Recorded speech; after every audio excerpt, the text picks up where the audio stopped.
What's going on YouTube and SoundCloud? It's Jeff Tuffner back with episode 5 of the Glorious Podcast, where we're going to discuss what happened on last night's Money in the Bank pay-per-view, the SmackDown Live exclusive pay-per-view, where we saw an unbelievable men's Money in the Bank ladder match close the show, which saved the show in my opinion.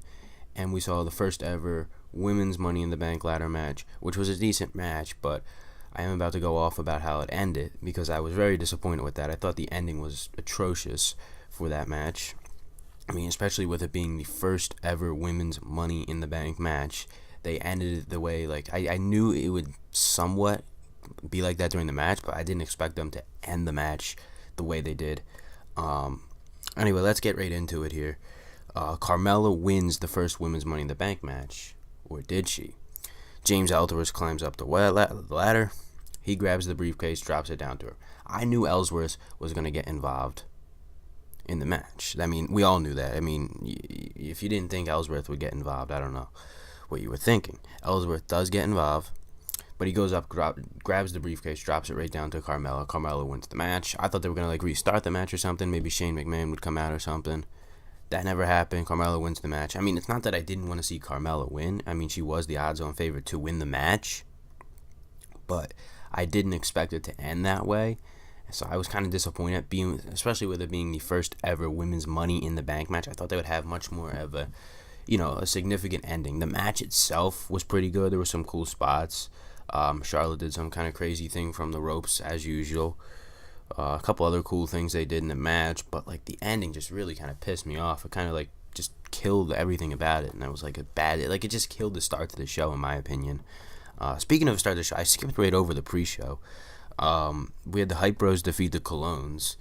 Nothing special here. I thought everybody was expecting maybe a heel turn from either Zack Ryder or Mojo, specifically Zack Ryder, but that did not happen. I was thinking it was going to happen, and then some people started pointing out that it was on the pre-show, and then I kind of never really thought of the fact that it was actually on the pre-show. So I was like, oh, they're probably not going to do the heel turn on the pre-show. You know what I mean? Not everyone's even going to watch the pre-show. People are going to tune into SmackDown and be like, what the hell happened on Tuesday? So I can see why they didn't do it yet. They'll probably do it once it's a main card or on SmackDown sometime soon. That was the pre-show, though. Nothing else special happened there.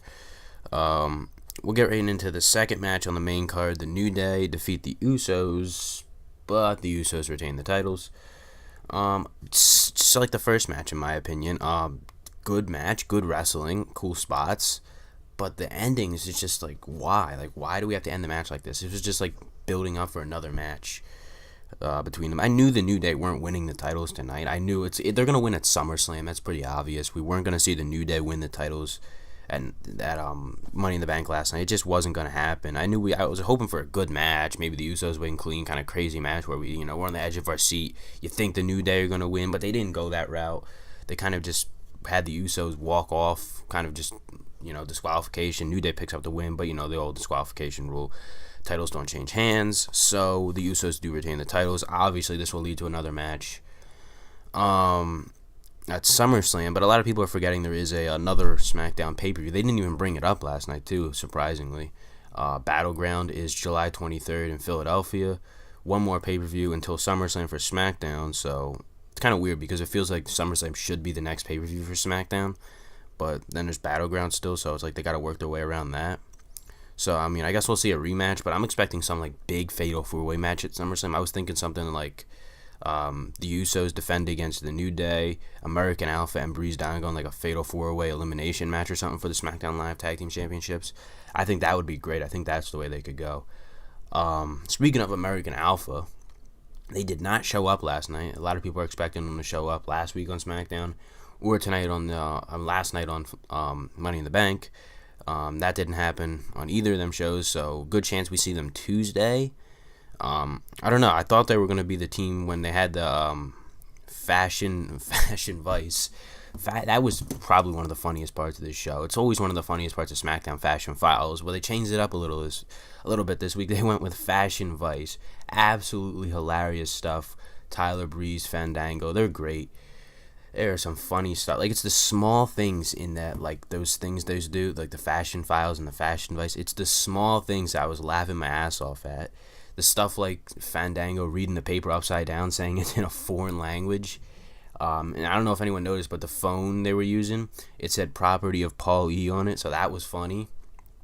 But anyway, a lot of people were expecting that the American Alpha to be the team revealed as the team who trashed, their office or whatever. Then they had like this little VCR thing they threw in, and there was like people, you couldn't see who they were, but the voices. It just like you would have thought watching, you're like, oh, that's the Ascension, but then it wouldn't have been the Ascension as who were revealed as them, as the people who did it, but it actually was, and they went that route, and they had a freaking tag team match. It was just like, I felt like I was watching an episode of Raw at that point of the show.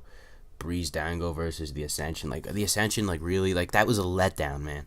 I was expecting like the American Alpha to come out like full heel or something. Like I knew they would probably make us think it was the Ascension, but it wouldn't actually be them. But it actually was, and I was really disappointed by that. That was pretty stupid. I really thought like they could have a chance to maybe have American Alpha come out as like heels or whatever. But like that I don't know. That's the route they went there. I don't know. I don't know what they're doing with the Ascension. It didn't even feel like they're trying to like turn the Ascension around. I mean, we haven't seen the Ascension in a while, but it didn't even feel like they changed them. It was like same old Ascension come out. They lost the match too. It's not even like they won the match. So I that was pretty stupid. That's what they were like building up, I guess. I don't know. I just started cutting all over the show there. We just jumped to like the end of the show there with the fashion stuff. Where were we? We were right after the Usos. So we have Naomi defeats Lana. I predicted Lana would win this match. I actually thought they would have the title on Lana, and then whoever won the Money in the Bank, which was Carmella, would come out and cash in, because that's what the rumors were all going. I was just going with the rumors. But Naomi wins the match clean. Lana, Lana wasn't bad in this match. I didn't know what to expect out of Lana. I mean, she had the one match on TV over a year ago at WrestleMania on the like pre-show or whatever. WrestleMania 32 it was. I know she's been wrestling in NXT live events and stuff. Some people have actually said she has improved, and she wasn't that bad last night. Like, she wasn't atrocious, like, a lot of us expected, but she was decent. She didn't win the title, though. Naomi retains. Solid match. And then WWE teases us with the cash-in. Carmella comes out with Ellsworth, and they tease the cash-in. And it's like they knew, like, the internet was all speculating that, they would do the cash-in at the show. But, WWE would just tease us and then have, Carmella come out with the briefcase thinking that she was going to cash in, not actually go that route. So that was decent, I guess, that overall part of the show. Like, at this point in the show, I was kind of disappointed. Like, that, like, after the first match, I was like, good match, bad ending. Second match, good match, bad ending. Then decent match, and then they teased the cash. I'm just like, nothing really crazy's happened yet, and I was kind of disappointed. I was expecting a lot more out of this pay-per-view than what we actually ended up getting out of it, so that kind of pissed me off. But they teased the cash in. Then, like, I already covered the Fashion Vice segment. That was hilarious.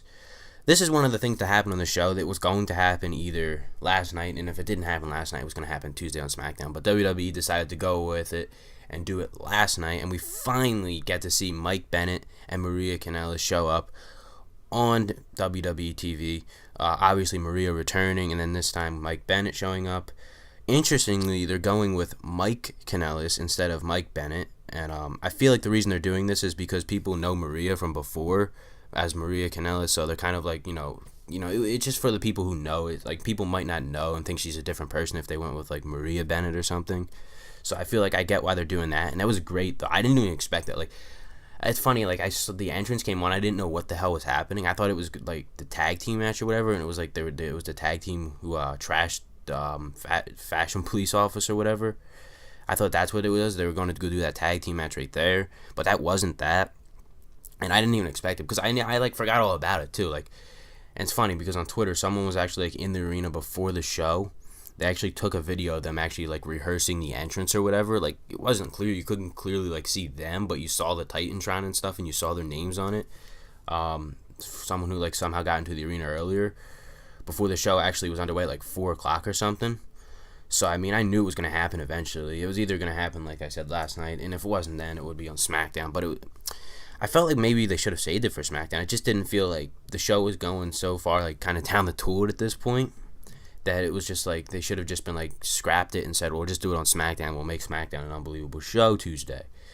But they went with the time. It's still good stuff, though. Kind of like that, like, kind of, you had the Fashion Vice segment, and then you had this, and I was like, all right, things are starting to get better. And then we go into Randy Orton and Jinder Mahal for the WWE Championship. Jinder Mahal was retaining this title some which way. I knew that before. Like Randy Orton might win the match, I was saying, but like Jinder Mahal is walking out of Money in the Bank with the WWE Championship. There's no way they're putting the title back on Randy, and that's what they did. They did have Jinder win. I knew that there was the rumor that the Legends would be at ringside. There was. You had Ric Flair, you had Sergeant Slaughter, you had Bob Orton, a few other guys were there. A handful of Legends were at ringside. And you almost knew they would get involved in the match some which way. So will the Singh brothers, and that's what happened. Singh brothers eventually get tossed from ringside, but then they kind of go over there, get in the face of the Legends, and then Randy wasn't having it. Randy goes over, takes out the Singh brothers, and I love how Randy just like this. He did the same thing he did at Backlash. He just like flipped the one of them on the announce table, like almost broke his neck. Like he just destroyed them, and you knew at this point, like you're just watching them destroy them. You're like, oh, this is so predictable at this point. He's going to destroy them, and he's going to get back in the ring. Jinder's going to hit him with his finisher and win the match, and that's what the route they ended up going. So they kind of like made Randy look strong. Like you knew they were going to make Randy look strong. Vince wasn't going to clearly have Randy go out there lose clean one-on-one to Jinder Mahal. They got to make like Randy somehow look strong in another losing effort, just like they did at Backlash. Now it's going to be interesting to see where they go with this at Battleground.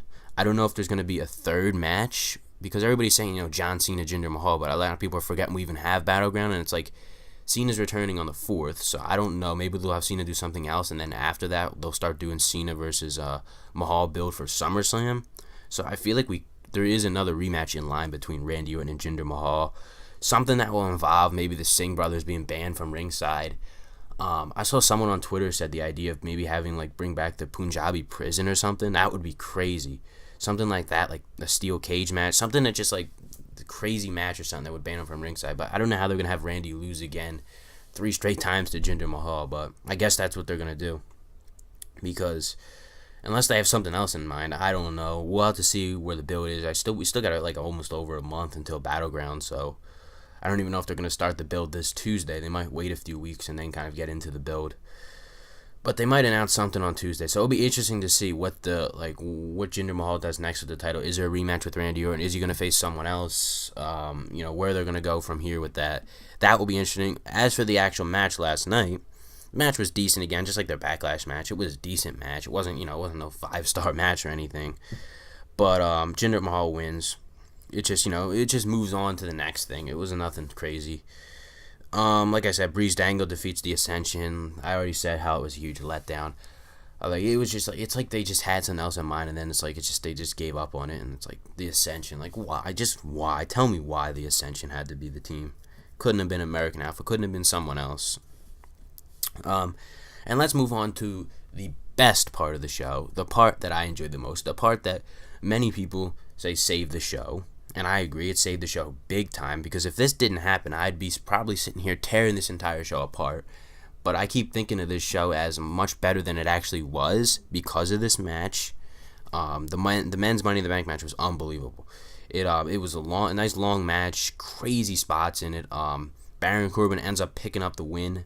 I don't have a problem with that. I'm completely fine with Corbin. When I like what they're doing with Corbin lately.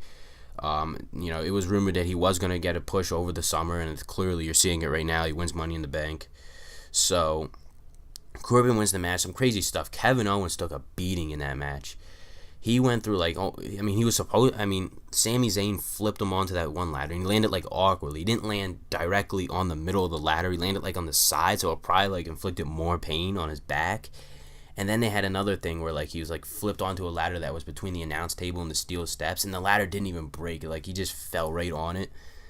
And then it was crazy. And then I liked what they did with Shinsuke, I guess, with having Corbin attack him. I was pissed I didn't get to see a Shinsuke entrance. Shinsuke Nakamura's entrances are amazing, but they kind of took that away.